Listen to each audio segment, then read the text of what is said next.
Welcome back to this Coffee with the Editor. Again, we are in Cape Town here at the International Railway Safety Council conference hosted by the Railway Safety Regulator. My guest now is CEO of SAFLog, Thami Gwala.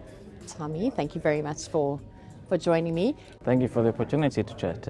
Absolute pleasure. You are a bronze sponsor, silver sponsor, that's correct. We're quite pleased to be a sponsor of such a prestigious conference.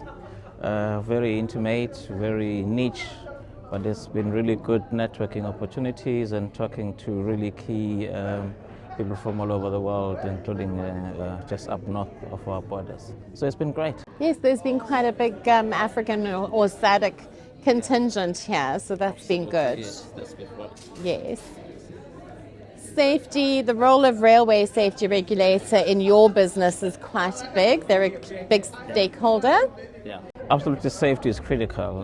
For us to be able to operate, we first have to get an RSOR operator license. And we're one of the very first companies to receive this way back in 2004, when the then Minister Khatebe really awarded us this with a very good message to the people, say, look, as the first black company in South Africa to obtain this, there is a need that we get looked after and that we get supported to make sure that we sustain this transformation that was experienced.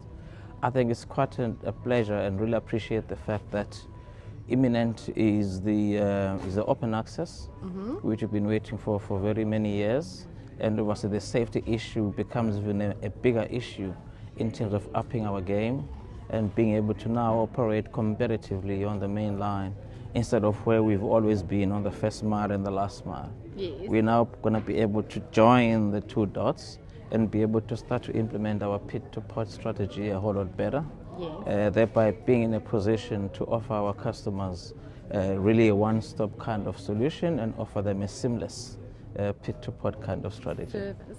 As you may know, we're into freight handling and mostly bulk freight handling, even though we do some break bulk as well, but it's going to be critical that we really have access onto the main line to really complete this chain and continue to deliver certainty to our customers. Certainty delivered. Absolutely. Pit to port, certainty delivered. Yes. I think for some of our audience who may not know entirely what the full service offering of SAFLog, I think just take us through. Yes, we basically have got, I'm going to say, 4 pillars of the business.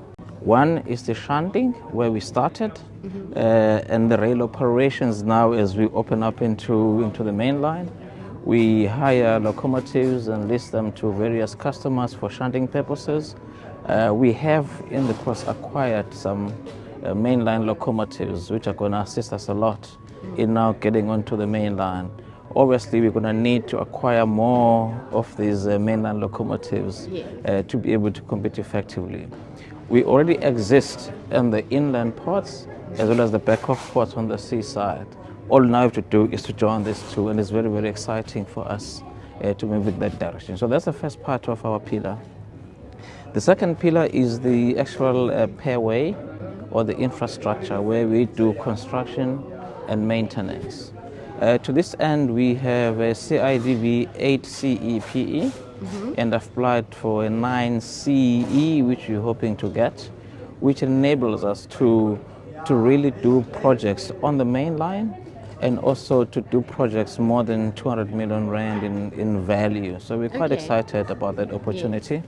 And as we revive rail, and as we come back from the difficulties we've seen with, let me say, Transnet, among other things, let me say also we've seen with a number of lines being stolen, it's an opportunity for us to revive and get back onto the mainline network construction and maintenance. So that's the second leg of our business. The third leg of the business is more the material handling, the terminal management, because we are an intermodal logistics service provider. We seek to find intermodal solutions, a very strong focus on rail. So what it means is at the first mile in the inland from the mines, we have road meeting rail. Yes. and we operate those terminals. And then we load trains, which in the past Transnet has always been taking into the back of port on the coast. Yes. And we then operate those trains in terms of now the rail meeting either road or rail meeting sea directly, Yes. but rail to road, road to sea. So we quite excited to be getting stronger in running the first mile and the last mile, and now being able to join it with this. So the third leg is really the material handling, stockpile management, and terminal management. And these go hand in hand in terms of providing a seamless solution to our customer. I would say the fourth leg, or the 3.5 leg, is really more is really more the investment side of it. We do have some investment in related entities. We have an interest in Gibela. Yes. We have an interest in Lokini SA that manufacture rail wheels. We have an interest in one of the key back-of-port terminals in PE, where we're actually more active in those operations. And as a result, we are also looking very much to look at the collaboration as we start this exciting journey of open access. Absolutely. Where we can collaborate with various players, international conference, be it they coming from outside the country or the local players who, with better collaboration, we can begin to really fill some of these gaps that have been left by the challenges that we've been facing in the rail space. Yes. And then you're not just local, you have an African strategy as well?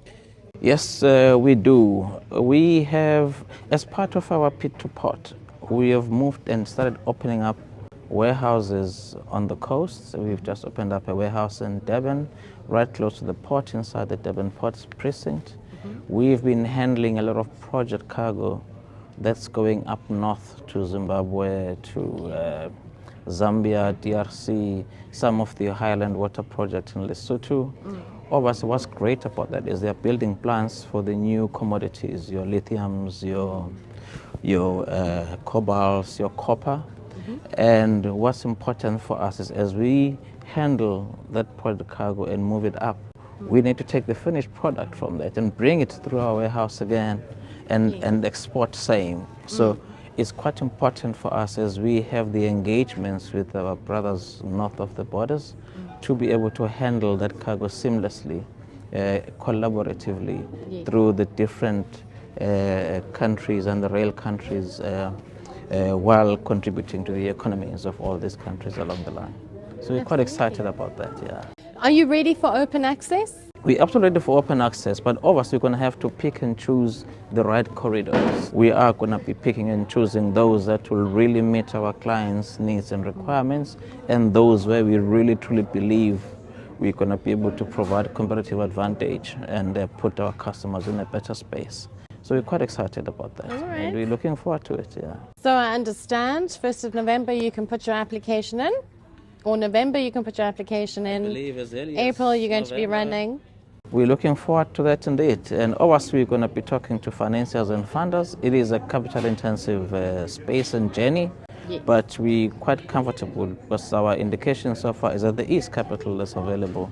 The only thing we need to bring up is the right projects that have got the right payoff, and we really are confident, given the commodity cycle, that we will not have a problem getting the kind of funding we're looking for to be able to expedite our involvement in the long haul. Certainty delivered, pit to port. Pit to port, Throughout the certainty region. delivered.